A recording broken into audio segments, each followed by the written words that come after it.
അപ്പോൾ നമ്മൾ വീട്ടിലിപ്പോൾ കുറച്ച് ഗസ്റ്റൊക്കെ വന്നിട്ടുണ്ട്. ഗസ്റ്റ് അല്ല, നമ്മളെ പാരൻസ് വന്നിട്ടുണ്ട്. അപ്പോൾ ബ്രേക്ക്ഫാസ്റ്റിനും ഡിന്നറിനൊക്കെ എന്താണ് ഇപ്പോൾ ഒന്ന് സ്പെഷ്യൽ ഉണ്ടാക്കി കൊടുക്കാമെന്ന് ആലോചിക്കുമ്പോൾ നമ്മൾക്ക് പെട്ടെന്ന് ഉണ്ടാക്കിയെടുക്കാൻ പറ്റുന്ന ഒരു ഐറ്റം കേട്ടോ ബട്ടൂരയും ബട്ടർ ചിക്കനും. അടിപൊളി കോമ്പിനേഷനാണ്.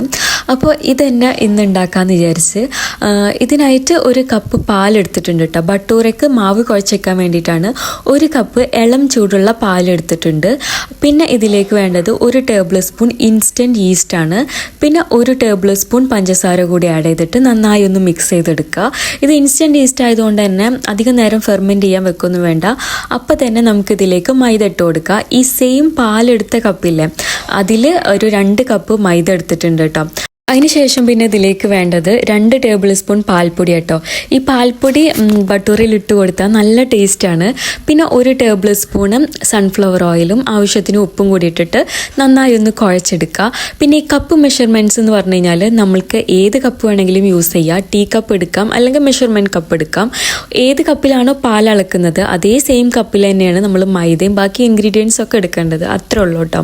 ഇതിനി ഒരു 3 മണിക്കൂർ അല്ലെങ്കിൽ 4 മണിക്കൂർ പൊങ്ങി വരാൻ വേണ്ടി വെക്കാം. ആ ടൈം ആകുമ്പോഴത്തേക്കും നമുക്ക് ബട്ടർ ചിക്കൻ റെഡിയാക്കാം കേട്ടോ. അപ്പോൾ ബട്ടർ ചിക്കന് വേണ്ടിയിട്ട് ഞാനൊരു 2 വലിയ സവാള ഇതുപോലെ ചെറുതായി ചോപ്പ് ചെയ്തെടുത്തിട്ടുണ്ട്. ഇനി ഇതൊന്ന് ഫ്രൈ ചെയ്തെടുക്കുക കേട്ടോ. വേണ്ട, ഫ്രൈ ചെയ്തെടുക്കാന്ന് പറഞ്ഞാൽ ഒന്ന് കാരമലൈസ് ചെയ്ത് വന്നാൽ മതി. അധികം ഫ്രൈ ബിരിയാണിയുടെ പോലത്തെ ബിസ്ത് ഉണ്ടാക്കുന്ന അത്ര ഫ്രൈ ആവണ്ട. ജസ്റ്റ് ഒന്ന് സാധാരണ നമ്മൾ സവാള വഴറ്റുന്നതിനേക്കാളും കുറച്ചുകൂടി ഒന്ന് വഴഞ്ഞ് ഒരു ബ്രൗൺ കളറ് ഏകദേശം വരാനാവുമ്പോൾ ഇതുപോലെ കോരി മാറ്റി വെക്കാം കേട്ടോ. ഇത് നമുക്കൊന്ന് പേസ്റ്റ് ആക്കിയിട്ടാണ് ബട്ടർ ചിക്കനിൽ നമ്മൾ ആഡ് ചെയ്ത് കൊടുക്കേണ്ടത്. അപ്പം ഞാനിതൊന്ന് ഓയിലിൽ നിന്ന് സെപ്പറേറ്റ് ചെയ്തെടുക്കുന്നുണ്ട്. ഇനി നമ്മുടെ ബട്ടർ ചിക്കനിലത്തെ മെയിൻ ഇൻഗ്രീഡിയൻ്റ് ആയിട്ടുള്ള ബട്ടർ ഇട്ട് കൊടുക്കുന്നുണ്ട്. ഒരു 50 ഗ്രാംസോളം ബട്ടർ ഉണ്ടാവും കേട്ടോ. ഇത് 2 ടേബിൾ സ്പൂൺ ഉണ്ടാവും. അത്ര നിങ്ങൾ മെഷർ ചെയ്തെടുത്താൽ മതി. ഇതൊന്ന് മെൽറ്റ് ചെയ്തെടുക്കുക. ഇതിലേക്കാണ് നമ്മൾ ബാക്കിയുള്ള ഇൻഗ്രീഡിയൻസ് ആഡ് ചെയ്ത് കൊടുക്കണം കേട്ടോ. ഇത് ജിഞ്ചർ ഗാർലിക് പേസ്റ്റ് ആണ്. രണ്ടും കൂടി പേസ്റ്റ് ആക്കി എടുത്തത് ഒരു 1.5 ടേബിൾ സ്പൂൺ ആട്ടോ ഇട്ട് കൊടുക്കുന്നത്. ഇത് നന്നായി ഒന്ന് വഴറ്റിയെടുക്കുക. ഇതിൻ്റെ മണമൊക്കെ മാറി വരുമ്പോൾ ഇതിലേക്ക് ഒരു വലിയ കഷ്ണം കറുവപ്പട്ടയും 3 ഏലക്കയും 4 ഗ്രാമ്പും കൂടി ഇട്ട് കൊടുക്കുക കേട്ടോ. ഇനി നിങ്ങളെ കയ്യിലുണ്ടെന്നുണ്ടെങ്കിൽ ഒരു ചെറിയ കഷ്ണം ബേ ലീവ്സ് കൂടി ഇട്ട് കൊടുത്താൽ നല്ല സ്മെല്ലുണ്ടാവും ഈ ഒരു ബട്ടർ ചിക്കൻ കേട്ടോ. പിന്നെ നമ്മൾ ബട്ടർ ചിക്കനിലേക്ക് യൂസ് ചെയ്യുന്ന ചിക്കൻ എന്ന് പറഞ്ഞു കഴിഞ്ഞാൽ വേവിച്ച ചിക്കൻ ആട്ടോ നമ്മൾ യൂസ് ചെയ്യുന്നത്. കുക്കറിൽ 1 കിലോ ചിക്കനാണ് ഞാൻ ഇട്ടിട്ടുള്ളത്. എല്ലോട് കൂടിയിട്ടുള്ള ചിക്കൻ തന്നെ കേട്ടോ. 1 കിലോ ചിക്കനിലേക്ക് 1/2 കപ്പ് വെള്ളം, ഉപ്പും മഞ്ഞൾപ്പൊടിയും ഗരം മസാലപ്പൊടിയും കൂടിയിട്ട് 1 വിസിൽ വരുന്ന വരെ വേവിച്ചെടുക്കുക. 1 വിസിൽ കഴിഞ്ഞാൽ കുക്കർ ഓഫ് ചെയ്തിട്ട് അതിലത്തെ ചിക്കൻ മാത്രം നമ്മൾ ഇപ്പോൾ ഇട്ട് കൊടുക്കുക. എന്നിട്ട് ഇതൊന്നും ഫ്രൈ ചെയ്തെടുക്കണം കേട്ടോ. ജസ്റ്റ് ഒന്ന് മുരിഞ്ഞ് ആ ചിക്കൻ ഒരു ബ്രൗൺ കളറൊക്കെ വരില്ല, അത് വരെ ഒന്ന് ഫ്രൈ ചെയ്തെടുക്കുക. ഇങ്ങനെ ചെയ്യുകയാണെങ്കിൽ നല്ല ടേസ്റ്റാണ് ബട്ടർ ചിക്കനിലേക്ക്. കുറേ പേര് ബട്ടർ ചിക്കനിലേക്ക് ചിക്കൻ ഫ്രൈ ചെയ്തിട്ട് ഇടുന്ന കണ്ടിട്ടുള്ളത്. പക്ഷെ ഇതുപോലൊന്ന് വേവിച്ചിട്ട് ഈ ബട്ടറിലിട്ടിട്ട് ജസ്റ്റ് ഒന്ന് ഫ്രൈ ചെയ്തെടുത്തു കഴിഞ്ഞാലും ആ ചിക്കന് ഒന്ന് വെന്തിട്ടുണ്ടാവും. നല്ലൊരു സ്മെല്ലും ആ ഒരു ടേസ്റ്റൊക്കെ നല്ല ടേസ്റ്റാട്ടോ ഉണ്ടാവുക.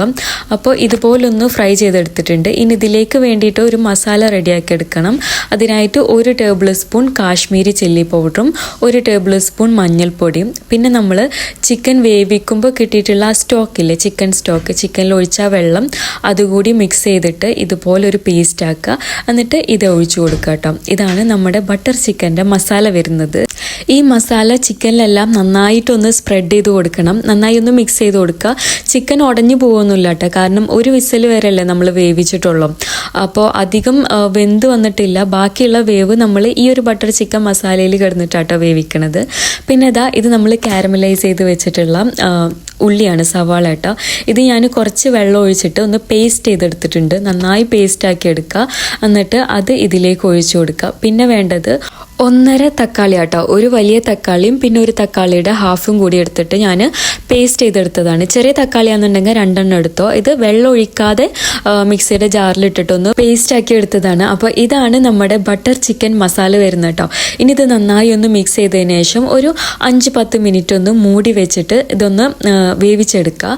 ഈ ഒരു മസാലയിൽ കിടന്നിട്ട് ഈ ചിക്കനൊക്കെ നന്നായി വെന്ത് വരണം കേട്ടോ. അപ്പോൾ ഈ ടൈമിൽ നമുക്ക് ആവശ്യത്തിന് ഉപ്പ് കൂടി നോക്കിയിട്ട് ഉപ്പിടാം കേട്ടോ. കാരണം ഉപ്പ് നമ്മൾ ഓൾറെഡി ചിക്കനിലിട്ട് വേവിച്ചിട്ടുണ്ട്. അപ്പോൾ ഉപ്പ് നോക്കിയിട്ട് വേണം ആവശ്യത്തിന് ഇടാൻ വേണ്ടിയിട്ട്.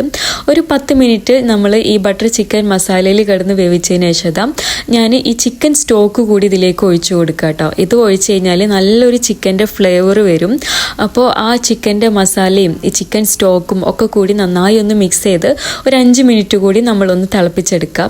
അതിനുശേഷം പിന്നെ ഇതിലേക്ക് വേണ്ട മെയിൻ ഇൻഗ്രീഡിയൻ്റ് എന്ന് പറയുന്നത് അണ്ടിപ്പരിപ്പ് പേസ്റ്റ് ആട്ടോ. അപ്പോൾ ഞാനൊരു 10 അണ്ടിപ്പരിപ്പ് ഇതുപോലെ വെള്ളത്തിൽ ഇട്ട് സോക്ക് ചെയ്ത് വെച്ചിട്ടുണ്ടായിരുന്നു. അതൊന്ന് പേസ്റ്റ് ആക്കി എടുത്തിട്ടുണ്ട്.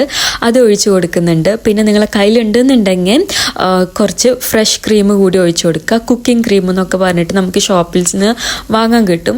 ആ കുക്കിംഗ് ക്രീം ഒരു 2 ടേബിൾ സ്പൂൺ കൂടി ഒഴിച്ചു കൊടുക്കുക കേട്ടോ.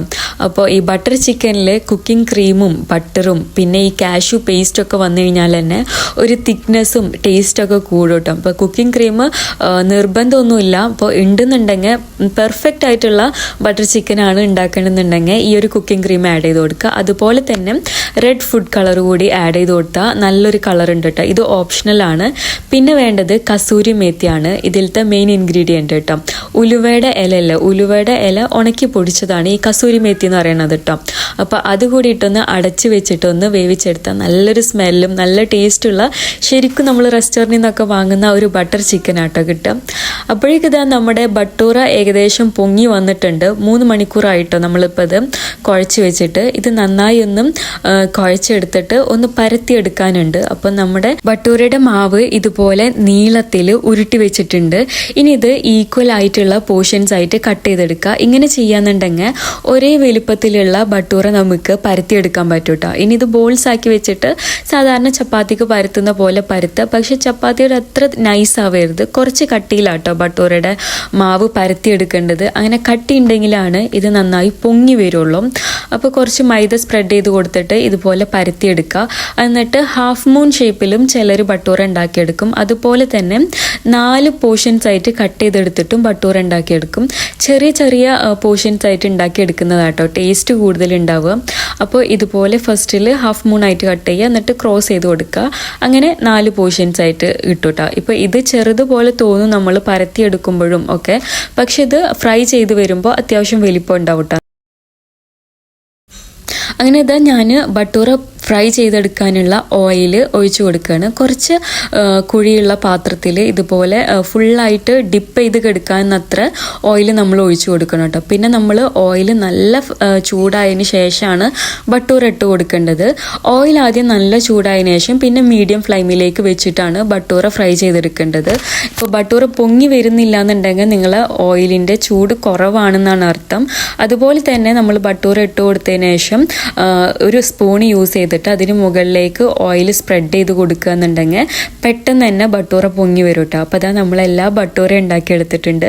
അപ്പോൾ ഇതാണ് നമ്മുടെ ഇന്നത്തെ ബ്രേക്ക്ഫാസ്റ്റ് വരുന്നത് കേട്ടോ. ബട്ടൂറയും ബട്ടർ ചിക്കനും അടിപൊളി കോമ്പിനേഷനാണ്. ഒരു വട്ടെങ്കിലും നിങ്ങൾ ഈ ഒരു രീതിയിൽ ബട്ടർ ചിക്കനും ബട്ടൂറയും ഒന്ന് ഉണ്ടാക്കി ട്രൈ ചെയ്ത് നോക്കട്ടോ.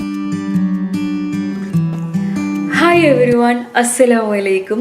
അപ്പോൾ നമ്മൾ കഴിഞ്ഞ വ്ളോഗിൽ പറഞ്ഞ പോലെ നമ്മൾ പാരൻസ് വന്നിട്ടുണ്ട്. എന്തിക്കാടെ പാരൻസ് ആട്ടോ വന്നിട്ടുള്ളത്.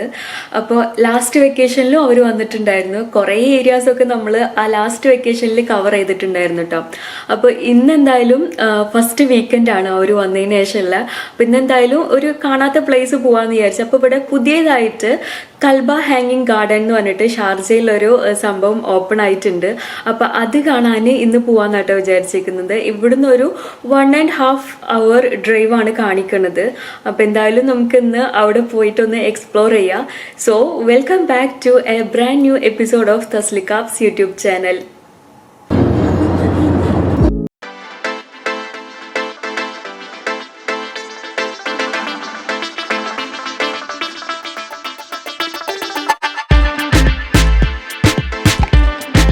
ഇതിൻ്റെ ഭാഗമായിട്ടുള്ള കൽബ എന്ന് പറയുന്ന പ്ലേസിലാണ് ഈ ഹാങ്ങിങ് ഗാർഡൻ നിൽക്കുന്നത് കേട്ടോ.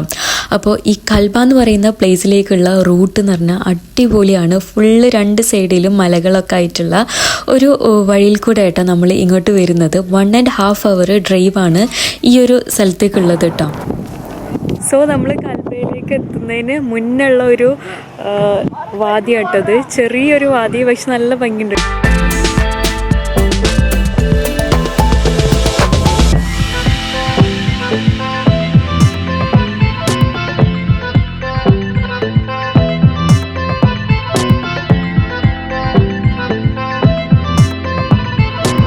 ലൊക്കേഷൻ ഇട്ടിട്ടാണ് ഇങ്ങോട്ട് വന്നതെങ്കിലും അതിനൊരു 25 മിനിറ്റ് മുന്നേ ഒരു അടിപൊളി വാതി കണ്ടിട്ടോ.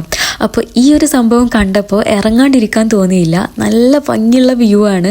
പിന്നെ ഏകദേശം ഒരു 4-4:30 മണിയായിട്ട് നമ്മളിവിടെ എത്തുമ്പോൾ ആ ടൈമിലുള്ള ആ സൺലൈറ്റും പിന്നെ ഈ ഒരു വാതിയുടെ കളറും ഒക്കെ അടിപൊളിയാണ്.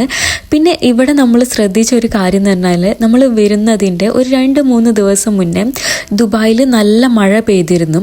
അപ്പോൾ ഈ മലകളൊക്കെ ഭയങ്കരമായിട്ടുള്ള ഒരു പച്ച കളറ് വന്ന പോലെ തോന്നിയിട്ട്. സാധാരണ നമ്മൾ UAEയിലുള്ള മൗണ്ടെയിൻസ് ഒന്നും കളറ് ഇല്ല, ഗ്രീൻ കളറല്ല, ഒരു ഡ്രൈനെസ് ആയിട്ടുള്ള കളറാട്ടോ. പക്ഷേ ഈ ഒരു മഴ കാരണമാണോ എന്നറിയില്ല, അതിമേലെല്ലാം ചെറുതായിട്ട് പുല്ലുകൾ വന്നിട്ട് നല്ല ഭംഗിയുള്ള ഒരു വ്യൂ ആട്ടോ കാണുമ്പോൾ ഉള്ളത്.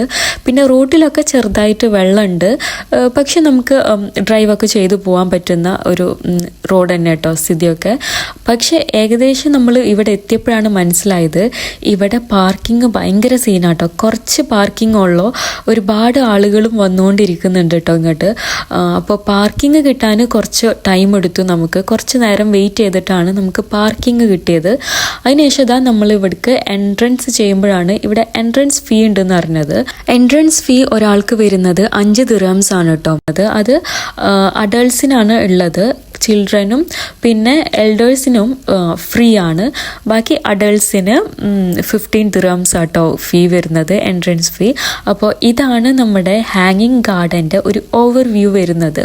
ഈ ഒരു ഗാർഡൻ നമുക്ക് ഹാങ് ചെയ്ത് നിൽക്കുന്ന പോലെ ആട്ടോ കാണുന്നത്.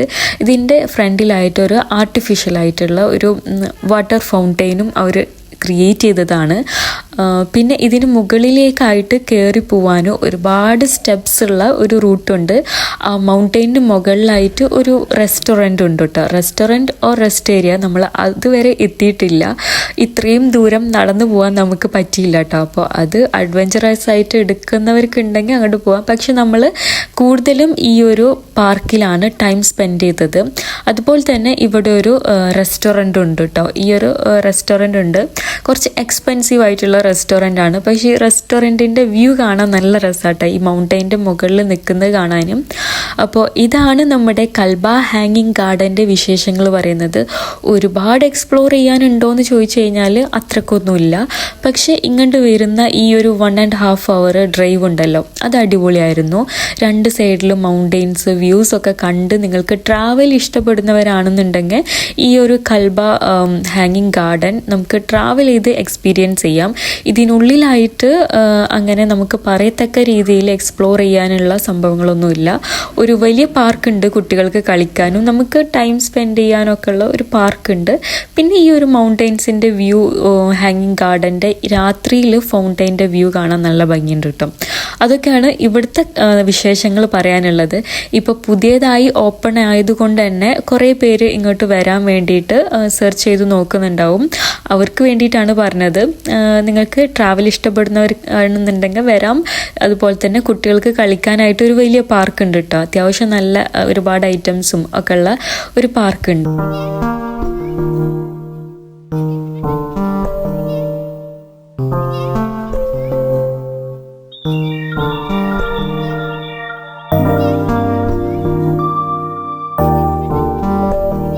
സോ ഇതാണ് കേട്ടോ നമ്മുടെ ഫൗണ്ടെയിൻ്റെ ഒരു നൈറ്റ് വ്യൂ വരുന്നത്. നല്ല ഭംഗിയുണ്ട് കേട്ടോ ഈ ഒരു ഫൗണ്ടെയിൻ രാത്രിയിൽ കാണാൻ വേണ്ടിയിട്ട്. ഇത്രയൊക്കെയാണ് നമ്മുടെ ഷാർജ കൽബ ഹാങ്ങിങ് ഗാർഡൻ്റെ ഒരു വിശേഷങ്ങൾ വരുന്നത്. നമ്മുടെ ഒരു വീക്കെൻഡ് വിശേഷങ്ങളും ഇത്രയൊക്കെ തന്നെ ആയിരുന്നു.